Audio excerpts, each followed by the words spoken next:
ဟုတ်ကဲ့တော့ကျွန်တော် ICJ အမှုကိစ္စဆက်လိုက်အောင်ပါအဲ့တော့ခုနကကိုထေးတင်လည်းပြောတယ်16နဲ့20မှာတော့မြန်မာအင်အားစုတွေလာပြီးဒါဟိုထောက်ခံဆန္ဒပြဖို့ရှိတယ်ပေါ့နော်အဲ့တော့ကျွန်တော်ပထမသိကျင်တာက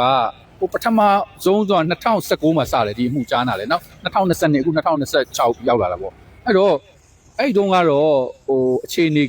2019မှာဒေါ်ဆန်းစုကြည်ကလာပြီးတော့ရှောက်လဲတယ်ဒါဂျီနိုဆိုက်မမြောက်ဘူးเนาะဒါဒီမှာလည်းတရားစီရင်စရာမလိုဘူးလို့ဟိုရှောက်လဲတယ်ဒါပေမဲ့မအောင်မြင်ဘူးပေါ့เนาะဒီကတော့ဒီမှာပဲဆက်ပြီးတော့တရားစီရင်မှုဆုံးဖြတ်ခဲ့တယ်အဲ့တုန်းကဆိုရင် Western Wit ဆိုပြီးဒေါ်ဆန်းစုကြည်ကိုထောက်ခံတဲ့သူတွေအများအပြားဒီမှာရှိခဲ့တယ်เนาะအဲ့တုန်းကတော့ကိုထေးတင်ကတော့မလာနိုင်ခဲ့ဘူးပေါ့လေဒါပေမဲ့နောက်ပိုင်းမှာပြောင်းလဲလာတယ်စစ်တပ်အာဏာသိမ်းပြီးတော့အချိန်မှာတော့ဒါရိုဟင်ဂျာတွေဘက်ကပြန်ရက်တည်ပြီးတော့ပုံစံမျိုးကျွန်တော်တွေ့ရတယ်လေအဲ့တော့ဒီနယ်သာလန်မှာရှိတဲ့မြန်မာအတိုင်းဝိုင်းနေနဲ့အဲ့လိုမျိုးအပြောင်းလဲတွေဖြစ်တာကိုဘယ်လိုနားလဲလေကိုထေးတင်နေနဲ့ဘယ်လိုသိထားလဲလားအဲ့ဒါလေးလည်းပြောလို့ရမှာပထမအချက်က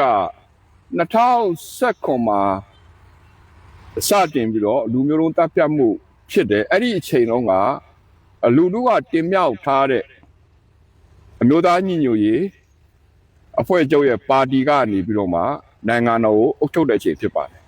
အဲ့ဒီအတွက်ကြောင့်မလို့ဒေါ်စန်းစုကြည်ကလာပြီးတော့အယတာအစိုးရအုပ်ချုပ်တဲ့လက်အောက်မှာအယတာအစိုးရကဖြည့်ရှင်းနိုင်တယ်ဆိုပြီးတော့လာရောက်ဖြည့်ရှင်းတာဖြစ်ပါတယ်ဒါကဒီ ICJ ဆိုတာကနိုင်ငံတနိုင်ငံနဲ့တနိုင်ငံကြားမှာဖွဲ့စည်းပုံအရဖြစ်တဲ့ပြဿနာတွေကိုဖြေရှင်းတဲ့ရုံးဖြစ်ပါတယ်။အဲ့ဒီအချိန်တော့ဒေါ်စန်းစုကြည်ငါတို့မြန်မာပြည်မှာဖြစ်တဲ့ပြဿနာကိုမြန်မာအစိုးရဖြေရှင်းနိုင်မယ်ဆိုပြီးတော့ဆုံးဖြတ်တဲ့အတွက်ကြောင့်မလို့ဒေါ်စန်းစုကြည်ဘက်ကနေပြီးတော့လိုက်ပါထောက်ခံတဲ့သူရှိတယ်လို့ပဲနစ်နာခံရတဲ့ရိုဟင်ဂျာအုပ်စုဘက်ကလည်းမြန်မာအစိုးရကိုဆန့်ကျင်တဲ့ပွဲတွေဖြစ်ခဲ့ပါတယ်။ဒါကတော့ကျွန်တော်တို့အခြေအနေမှန်ကိုမပေါ်ပေါက်ခင်မှာ conflict ရှုပ်ထွေးမှုဖြစ်တယ်လို့ကျွန်တော်ယူဆပါတယ်နောက်တစ်ခုကဒီရိုဟင်ဂျာတွေပေါ်လူမျိုးတုံးတက်ဖြတ်မှုနဲ့ပတ်သက်ပြီးပြောတဲ့အခါမှာအဲ့ဒီလူမျိုးတုံးတက်ဖြတ်မှုဆိုတဲ့ခေါင်းစဉ်နဲ့ပဲဟိုစပြောလို့ရှိတယ်လေတကယ်ဖြစ်ခဲ့တာ2019မှာကဒီနေကြားစောက်ရဲစကန်30ကအာဆာတိုက်ခတ်မှုတွေစလုပ်တာလေသူတို့ရဲစက်ကိုတက်ဖြတ်တာလေသူတို့အကြမ်းဖက်မှုစတာပေါ့နော်အဲ့ဒါကိုပြန်နှိမ်နှင်းနဲ့လက်လွန်ချေလွန်ဖြစ်တယ်လို့ပြောလို့ရတာပေါ့အဲ့ဒီအချိန်မှာဒေါ်ဆန်းစုကြည်တို့ကအစိုးရဖြစ်နေတယ်ဒါပေမဲ့လည်းစစ်တပ်ကကာကွယ်ရေးကိုဟိုယူထားတဲ့အခြေအနေတော့ရှိတာပေါ့ဆိုတော့အဲ့ဒီအပိုင်းကိုကဟိုတိတ်ပြောတာမရှိဘူးလေစပြီးတိုက်ခိုက်ခံရတာအဲ့ဆိုအဲ့ဒီပုံမှာဘယ်လိုနားလဲလဲဟုတ်ကဲ့ကျွန်တော်အဲ့ဒီကိစ္စနဲ့ပတ်သက်ပြီးတော့ကျွန်တော်တို့စုံစမ်းစစ်ဆေးကိုကျွန်တော်လာပေါင်းများစွာနှစ်ပေါင်းများစွာလုပ်ခဲ့ပါတယ်အဲ့တော့ကျူးကျော်မှုလို့ခေါ်တဲ့အာစာမတိုက်ခိုက်ခင်အချိန်မှာမြန်မာပြည်ရဲစခန်းတွေမှာရှိတဲ့လက်မပေးတဲ့အရာရှိတွေရဲအရာရှိတွေအကြီးအငယ်တွေကိုရခိုင်ကိုပို့လိုက်ပါအဲ့ဒီပို့ပြီးတော့စခန်းအစ်စ်တွေဆောက်တစ်ချိန်တည်းမှာပဲပါကစ္စတန်နိုင်ငံကရှိတဲ့အစ္စလာမ်မျိုးသားတယောက်ကိုစစ်တပ်ကနေလှည့်ဝက်ခုံပြီးတော့မှတပ်ဖွဲ့ပေးလိုက်တယ်အဲ့ဒီတပ်ဖွဲ့နာမည်ကအာဆာဆိုတာဖြစ်လာတယ်ဒီကနေ့တော့လူတိုင်းနားလဲတယ်အဲ့ဒီအချိန်တော့လူတိုင်းနားမလဲဘူးအဲ့ဒီအချိန်မှာမြန်မာစစ်တပ်ကသုံးမရဘူးဆိုတော့သူတို့တွေကိုလက်မပေးတဲ့အရာရှိတဲ့စခန်းတွေကိုအာဆာကဝင်တိုက်အဲ့လိုဝင်တိုက်တဲ့အခါမှာရဲကအရာရှိအများကြီးသေကုန်အဲ့ဒါကိုဗမာစစ်တပ်ကကျူးကျော်စစ်ဆိုပြီးတော့မှတံပြန်မယ်ဆိုပြီးတော့တိုက်တယ်အဲ့လိုတိုက်ခိုက်တဲ့အခါမှာလည်းအဲ့ဒါစစ်မြေပြင်ဖြစ်တဲ့ကြောင့်မလို့ NLD အစိုးရအနေနဲ့ဘာမှဝင်ရောက်ဆော့ဖက်လို့မရခဲ့ပါဘူးအဲ့ဒီအနေထားပါအကြောင်းမလို့ကျွန်တော်တို့လူမျိုးတုံးတပ်ဖြတ်မှုအဆင့်တစ်ခုရောက်သွားတယ်ဘာဖြစ်လို့ရောက်သွားလဲဆိုလို့ရှိရင်အဲ့ဒီအချိန်တော့အုပ်ချုပ်တဲ့ NLD အစိုးရကိုနိုင်ငံတကာထောက်ခံမှုအဆင့်ကနေတော့ဖြုတ်ချဖို့အတွက်တည်တည်ချာချာစီမံချက်နဲ့plan ချပြီးတော့မှလှုပ်ဆောင်ခဲ့လို့ကျွန်တော်တို့ကောက်ချက်ချလို့ရပါတယ်ဟုတ်ပြီအဲ့ဒါဆိုရင်အခု16ရက်နဲ့20ရက်နေ့မှာလာပြီးတော့ဟိုဆန္ဒပြဖို့ရှိတယ်အဲ့ဒီဟာကဘာအတွက်လဲဘယ်လိုရည်ရွယ်ချက်လဲဘယ်လိုဆောင်ရွက်မှာ16ရက်နေ့လာမဲ့အုပ်စုတွေကတော့မြန်မာပြည်မှာနေ့စဉ်ဘုံကျဲပြီးတော့တပ်ဖြတ်နေတဲ့ဟာတွေကိုပေါ့ဆက်လက်ပြီးတော့တရားစွဲနိုင်မှုအတွက်သူတို့လာပြီးတော့ဆန္ဒကြမှာဖြစ်ပါတယ်ကျွန်တော်တို့20ရက်နေ့အုပ်စုကတော့ဒီကနေ့မြန်မာပြည်မှာပျောက်ဆုံးနေတဲ့လူအခွင့်အရေးနဲ့ဥပဒေတွေကိုရှင်းသုံးလို့မရတဲ့အတွက်ကြောင့်မလို့ကျွန်တော်တို့ဒီမှုဟာနယ်သာလန်နိုင်ငံမှာရှိတဲ့နယ်သာလန်နိုင်ငံတကာတရားရုံးကိုရောက်လာပါအဲ့ဒီတရားရုံးကနေပြီးတော့မှကျွန်တော်တို့မြန်မာပြည်ဥပဒေစိုးမိုးရေးနဲ့လူအခွင့်အရေးလေးစားလိုက်နာရေးဒေသတွင်းတစ်ခုမှာအတူရှင်တွဲနေထိုင်ရေးဆိုတဲ့မူတွေနဲ့သူတို့ကဆုံးဖြတ်ချက်ချမှာဖြစ်ပါတယ်အဲ့ဒီလိုဆုံးဖြတ်ချက်ချတဲ့အခါမှာမြန်မာပြည်အနာဂတ်နဲ့သက်ဆိုင်တဲ့အတွက်ကြောင့်မို့မြန်မြန်ဆန်ဆန်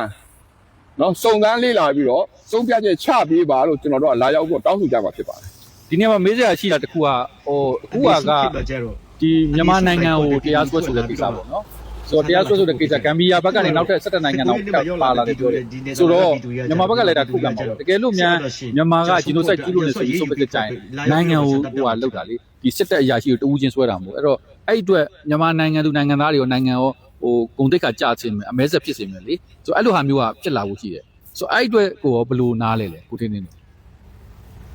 နိုင်ငံတကာကမြန်မာနိုင်ငံကိုအပြစ်ပေးအရေးယူတာက2021ကလေးကစတာပါစစ်တပ်ကမဲနိုင်တဲ့ပါတီကိုအာဏာမလွှဲပေးဘဲနဲ့အာဏာသိမ်းလို့နိုင်ငံတကာဖိနေထားတာဒါကနိုင်ငံတကာကစီးပွားရေးပိတ်ဆို့မှုတွေလုပ်တယ်တာအနေထားတွေလျှော့တယ်ဆိုတော့တဖြည်းဖြည်းနဲ့တင်းကျပ်လာသလိုပဲ